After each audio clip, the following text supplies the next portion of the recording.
तो welcome to KV talks.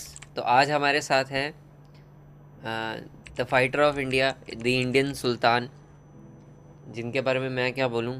उनकी title belt खुद बताएगी। तो हियर यू गो।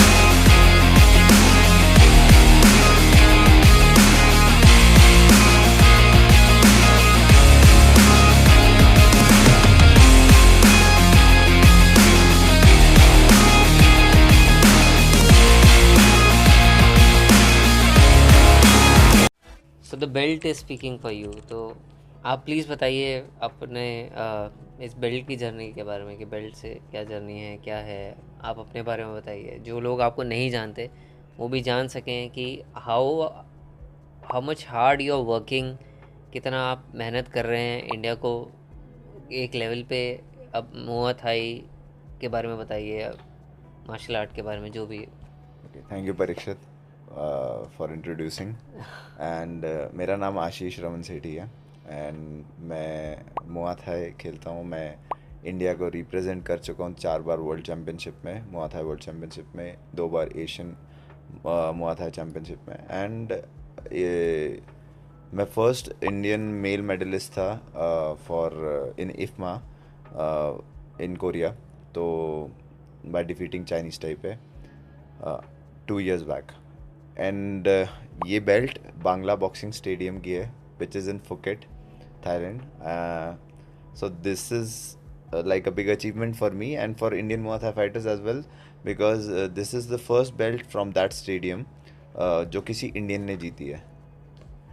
ऐसा नहीं है कि इंडियंस ने पहले वहाँ खेला नहीं है या इंडियंस ने फाइट नहीं करी है, बट ये पहली बार ऐसा है कि किसी इंडियन ने वहाँ पर टाइटल बेल्ट की फ़ाइट जीती है। तो ये this was big for us क्योंकि वहाँ पर आप जैसे फ्लैग्स देख रहे हैं यहाँ पर, तो यहाँ पर बहुत सारी कंट्रीज़ के फ्लैग्स हैं। इंडिया का मिसिंग है।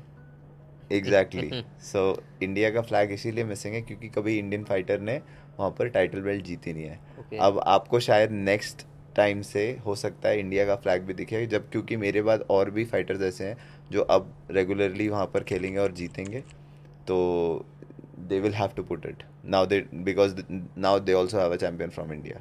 डेफिनेटली। तो एक शुरुआत है एंड वी हैव बेटर, ऐसा नहीं बोलूँगा कि मैं अच्छा हूँ, but there are many good fighters in India, but opportunity की कमी है। देन सपोर्ट, मार्शल आर्ट को सपोर्ट की कमी है। अगर वो हो जाए तो बहुत अच्छा हो तो ये जाएगा। मुआ थाई है क्या, मतलब क्या मार्शल आर्ट है, कराटे है, क्या है ये सो मतलब? मुआ थाई थाईलैंड की नेशनल गेम है और थाईलैंड की जैसे अगर आप लोगों ने शायद मूवी देखी हो टोनी जा के बारे में, अगर लोग जानते हो, जी। He is a film star. जैसे ब्रूस ली के बारे में सब जानते हाँ हैं, जी। जैकी चैन के बारे में सब जानते हैं, टोनी जा एक बहुत बड़ा फिल्म स्टार है। He has his movies in Hollywood और उनकी एक फेमस मूवी मूवी है ओंग बाक। So Ong Bak is more about muay Thai and okay. His journey, and उसमें वो उन्होंने मुआ थाई के बारे में बताया। So muay Thai is a traditional art of 8 limbs। 8 limbs का मतलब क्या हुआ? आपके बॉक्सिंग, पंचेस, आपकी एल्बोस विच इज़ सॉक, आपकी नीज और आपकी किक्स, ये 8 मूव्स हैं जिससे आप लड़ाई करते हो, तो हैंड टू हैंड फाइट करते हो। और ये बहुत सिमिलर है एमएमए से। तो अगर ये आप, जो सुल्तान फाइट हुई थी वो मुआ थाई थी या या एमएमए? नहीं, वो एमएमए थी। अच्छा। कारण यह है जो एमएमए है वो ब्रेक डाउन है मुआ थाई का और रेसलिंग और जुजुत्सु का मिक्स है। जो आप खड़े होके लड़ते हो इन सुल्तान जो मूवी में, जब वो खड़े होके लड़ाई करते हैं, वो मैक्सिमम मुआ थाई यूज़ होता है। जब भी ठीक है। आप किसी को एल्बो मारते हो, जब भी आप किसी को नी मारते हो, जब भी आप किसी को किक मारते हो, तो आप मुआ थाई कर रहे हो। पर जब आप किसी को नीचे ले जाते हो, टेक डाउन कर लेते हो, मतलब आप उसे उठा के नीचे पटक देते हो, तब आप रेसलिंग या जुजुत्सु करते हो। तो मुआ थाई को अगर आप एमएमए को ब्रेक करोगे, मिक्स मार्शल आर्ट को ब्रेक करोगे, तो वो मैक्सिमम 2 फॉर्म्स में जाता है, खड़े होके मुआ थाई और नीचे ले जाके वो जुजुत्सु या रेसलिंग में चला जाता है। ठीक है। अच्छा। तो जो स्टैंड अप फाइटिंग है उसे मुआ थाई कहते हैं। तो मतलब इससे सीरियस इंजरीज भी होती होंगी? हाँ जी, मैं सीरियस इंजरी का भुक्त भोगी हूँ। और अच्छा। लास्ट ईयर मैं अपना बड़ी इंजरी से रिकवर किया। I had a broken jaw, oh. So I have plates in my jaw. और ये बात ओ। मतलब काफ़ी लोगों को पता है जो जानते हैं, बट मेरी फाइट करते हुए मेरा जॉ टूट गया था। So I have a broken right now also, I am with the plates, oh. And so I have an iron jaw, more stronger than before. तो तो ये अलाउड है, फिर फाइटिंग कर सकते हो आप इसके कर साथ? सकते हैं, अलाउड है। क्योंकि मेरे से पहले एमएमए में भी ऐसे बहुत सारे फाइटर्स हैं आप जो वर्ल्ड चैम्पियन रह चुके हैं, जिन्होंने ऐसा, जिनके साथ ऐसा हुआ अच्छा। और उनका जॉ टूटा या कोई ऐसे हड्डी टूटी है, and then they had to go through this process. क्योंकि ये फाइटिंग एक ऐसी जर्नी है जिसमें आपको पेन से बहुत रूबरू रहना हाँ, पड़ेगा। पहले नाक तो तुड़वानी ही पड़ती है, फर्स्ट स्टेप तो सो आप नाक मेरे तुड़वाना होता मेरी होगा। नाक टूट चुकी है। हाँ। So I have a curvy nose जो ये। बहुत ही सुंदर लगती है। तो कर्वी नोज का भी अपना एक बेनिफिट है, तो आपको लोग सीरियसली लेते हैं। तो ये बात है। तो इससे बट पंगा नहीं लेना। मतलब काइंड ऑफ कि they look at you, but जैसे रेसलर्स को देख के लोग डरते हैं इसलिए हैं क्योंकि उनके कान टूटे होते हैं। करेक्ट। हमें देख के तो यही पहचान है कि भाई नाक टूटी हुई है इसकी। तो generally, but generally muay Thai fighters बहुत हम्बल होते हैं अच्छा, okay. Compare to other martial arts. Muay Thai बहुत ही हम्बल स्पोर्ट है, humble sport in the sense before and after the fight हम अपने ओपोनेंट को प्रणाम करते हैं, नमस्ते करते हैं। मैंने सुना है स्पिरिचुअल भी बहुत है, मतलब mm, देयर इज समथिंग, एक प्रेयर भी है आप करते हो, और थाईलैंड में अयोध्या भी है, ऐसा कुछ। सो बेसिकली मुआ थाई बहुत ज़्यादा इंस्पायर्ड है रामायण रामायण से। ओ। तो अभी एक मार्शल आर्ट का सबसे बड़ा एसेंस जो आप लोग, जो हमारे इंडियंस को पता होना चाहिए, जो भारतीय होने पे हमें गर्व होना चाहिए, वो है कि जितने भी दुनिया के मार्शल आर्ट हैं वो भारत से ही निकले हैं।